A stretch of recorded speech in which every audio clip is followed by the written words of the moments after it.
అనుదిన నిత్యజీవపు మాటలు. దేవుని నామానికి మహిమ కలుగునుగాక. దేవుని వాక్యాన్ని చదువుకుందాము.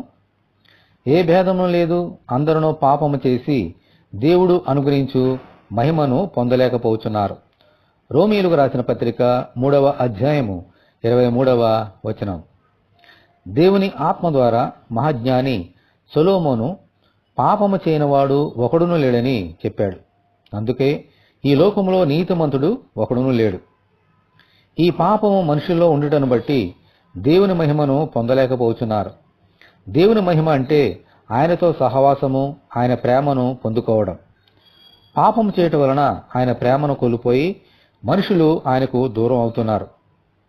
ప్రభువైన యేసుక్రీస్తు పరిశుద్ధ రక్తము ద్వారా మన పాపములో కడుగబడినప్పుడే దేవుని మహిమను పొందగలుగుతాం.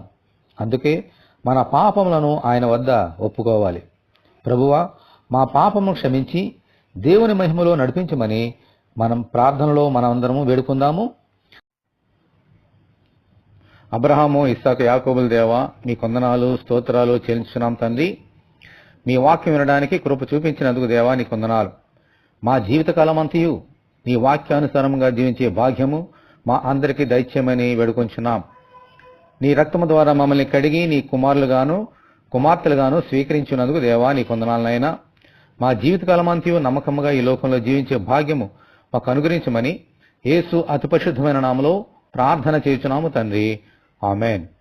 మన ప్రభువైన యేసుక్రీస్తు కృప, తండ్రి అయిన దేవుని యొక్క ప్రేమ, పరిశుద్ధాత్మక అన్యోన్య సహవాసము మనందరికీ సదాకాలము తోడే ఉండి నడిపించునుగాక. ఆమేన్. పరిశుద్ధ దేవుని మందిరం.